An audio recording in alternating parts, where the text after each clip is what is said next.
कानी बहू। किशोरी लाल जी के बेटे राघव की शादी की बात जगह जगह चल रही थी, लेकिन किशोरी लाल जी को कोई लड़की पसंद ही नहीं आती थी। और उसकी एक ही वजह थी, किशोरी लाल जी का लालची होना। उनको लड़की वालों से मोटा दहेज चाहिए था और इसी चक्कर में एक दिन वो एक बहुत पैसे वाले के घर अपने बेटे का रिश्ता लेकर पहुंचे। उस आदमी का नाम था ओम प्रकाश। देखे किशोरी लाल जी, मेरी एक ही बेटी है और मेरी सारी संपत्ति जायदाद सब कुछ मेरी बेटी नैना का ही है। पापा, नाम से लगता है बहुत खूबसूरत होगी। कितना अच्छा नाम है ना, नैना।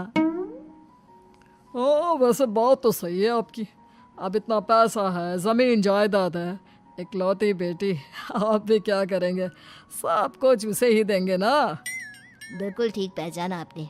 बस बेटी की शादी और सारी जायदाद उसके नाम। पापा, बिना देखे हाँ कर दीजिए ना।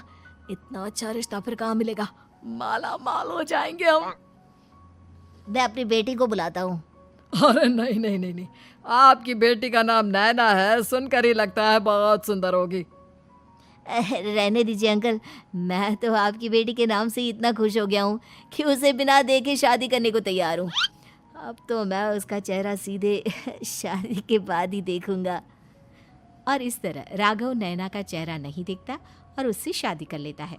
शादी के बाद अपनी सुहाग रात पर जब राघव नैना का घूंघट उठाकर देखता है तो नैना की आंखें बंद थी। कितनी खूबसूरत हो तुम नैना, जरा अपनी आंखें खोलकर मेरी तरफ देखो तो सही। नहीं, मुझे शर्म आती है।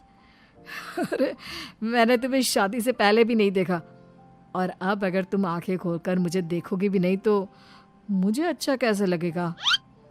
इससे पहले कि नैना अपनी आंखें खोलकर राघव की तरफ देखती, अचानक से लाइट चली गई और राघव नैना को पूरी तरह से देख भी नहीं पाया। अगली सुबह नैना राघव के लिए नाश्ता बनाकर लेकर आई। अरे ये क्या, आधा पराठा सीका हुआ है और आधा बिल्कुल कच्चा। ये तुमने क्या किया नैना? बहू, तुमने क्या आधा पराठा तवे से नीचे लटका कर रखा था, जो आधा सिका है और आधा कच्चा? मुझे जितना दिखेगा उतना ही तो सीखूंगी ना पापा जी। जहाँ जहाँ मुझे नजर आ रहा था वहाँ मैंने सीख लिया, जहाँ जहाँ नहीं दिखा वहाँ कच्चा रह गया होगा। इसका क्या मतलब है? ये कैसा मजाक कर रही है तुम? अरे बहू, तुमने इतना लंबा घूंघट क्यों लगाया हुआ है? देखो, हमारे घर में बहुओं को बेटी की तरह रखा जाता है, और फिर तुम तो इतना सारा माल लेकर आई हो। देखो, ये घूंघट डालकर रखने की कोई ज़रूरत नहीं है। हाँ नैना, पापा जी ठीक कह रहे हैं, तुम तो आराम से रहो, अपना ही घर समझो। नैना अचानक से अपना घूंघट उठा लेती है। अरे ये क्या पापा, नैना की तो एक आंख फूटी हुई है। नाम से नैना, लेकिन ये तो कानी बहू निकली। मेरे साथ धोखा हुआ है, धोखा। बिना दिखाए अपनी कानी लड़की मेरे संग ब्याह दी। मुझे कानी बीवी नहीं चाहिए। मुझे अभी ओम प्रकाश जी से बात करनी पड़ेगी। आखिर उन्होंने मेरे साथ ऐसा किया क्यों? अरे, आप लोगों ने ही तो पापा से कहा था कि आप लोग शादी से पहले मुझे देखना नहीं चाहते। अब मेरे पापा पर क्यों इल्जाम लगा रहे हैं? अरे लेकिन उन्हें बताना तो चाहिए था ना कि तुम कानी हो, एक आंख से तुम्हें दिखाई नहीं देता। किशोरी लाल और राघव नाराज होकर ओम प्रकाश को अपने घर बुलाते हैं। पापा जी, ये आपने क्या किया? शादी से पहले बताया क्यों नहीं कि नैना की आंखों में परेशानी है? अरे, आप ही ने तो लड़की देखने से मना कर दिया था। और लेकिन आप बता तो सकते थे। आपको तो हमारी बेटी की प्रॉपर्टी चाहिए थी, वो भी पूरी की पूरी। अब क्या हुआ अगर उसे आधा दिखाई देता है? प्रॉपर्टी तो आपको पूरी मिल गई ना। अरे ये क्या बात हुई? मेरी शादी प्रॉपर्टी से नहीं, आपकी बेटी से हुई है। अब ये तो पहले सोचना चाहिए था, तब तो मेरी प्रॉपर्टी देखकर तुम्हारी जुबान लप लपा रही थी। लेकिन मैं कानी लड़की को अपनी बीवी बनाकर नहीं रख सकता। पापा, कुछ करिए ना आप। हाँ, करता हूँ। देखिए ओम प्रकाश जी, आप हमारे साथ ऐसा नहीं कर सकते।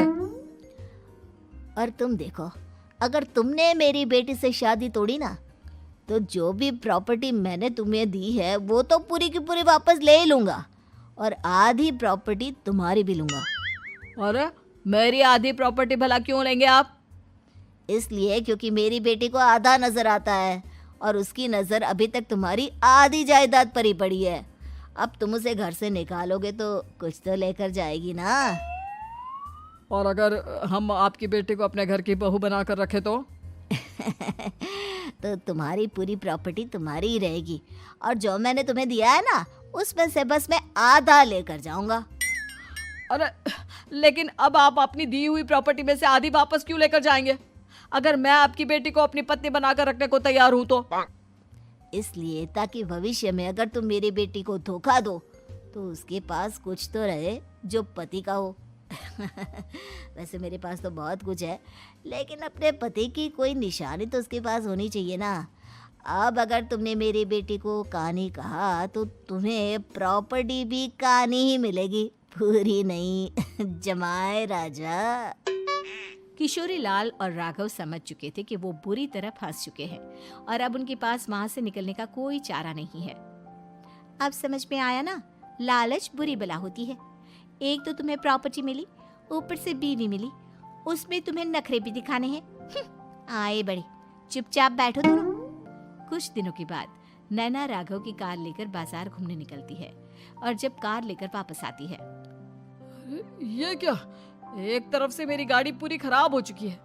लगता है तुमने मेरी गाड़ी को किसी दूसरी गाड़ी के साथ एक्सीडेंट किया है। अरे अरे कितना बड़ा नुकसान कर दिया तुमने बहू। वो क्या है ना पापा जी, मुझे एक आंख से दिखाई नहीं दे रहा था, सामने से गाड़ी आ रही थी। मुझे तो सिर्फ आधा ही दिखाई दिया और वो गाड़ी मेरी कार से रगड़ते हुए निकल गई। अब मैं क्या करूं बताओ? आप इसे ठीक कराने के पैसे कौन देगा? तुम्हारे पापा? तुमने मुझसे इस तरह से बात की? अभी रुको। नैना राघव की शिकायत ओम प्रकाश को कर देती है। देखो राघव, अब जो मेरी आधी प्रॉपर्टी तुम्हारे पास थी ना, उसमें से आधी और मैं लेकर जाऊंगा, क्योंकि तुमने मेरी बेटी को डांटा। अरे नहीं नहीं पापा जी, गलती हो गई, माफ कर दो। गलती की तो कोई गुंजाइश ही नहीं।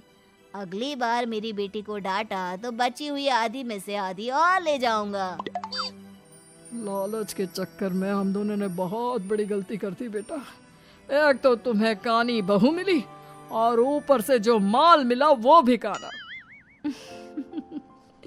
इस तरह राघव की हर एक गलती पर ओम प्रकाश उसकी प्रॉपर्टी का आधा आधा हिस्सा लेकर अपना सारा माल वापस ले गया और राघव को कानी बीवी से काम चलाना पड़ा।